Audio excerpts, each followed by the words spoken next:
Hello friends, मी अश्विनी। शरीराच्या कोणत्याही भागावरील चरबी फास्ट कमी करतात हे 5 पदार्थ।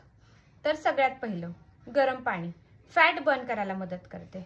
दुसरं आवळा ज्यूस तुमचं इम्युनिटी बूस्ट करतं, मेटाबॉलिझम चांगलं करतं, स्किन चांगली करतं, हेअर्स चांगले करतात, सोबतच वेट लॉसला मदत करतं, फॅट बर्न करायला मदत करतं।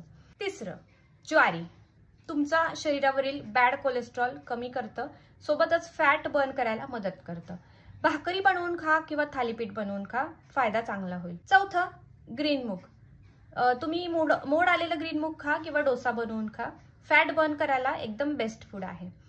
पाचवं आणि शेवटचं म्हणजे कोबी, फायबर्सने भरपूर, अतिशय कमी कॅलरीज आणि भरपूर असं वॉटर कंटेंट असणारा हा पदार्थ आहे, ज्याच्यामुळे तुमची चरबी सुद्धा वितळायला मदत होते, भूक कमी लागते आणि फायबर्स खूप असल्यामुळे तुम्हाला एक्स्ट्राचे क्रेविंग्स होत नाहीत। तर हे 5ही पदार्थ तुमच्या आहारामध्ये रोजच्या नक्की इन्क्लूड करा आणि तुमचं वजन कमी करायला तुम्हाला चांगली मदत होईल।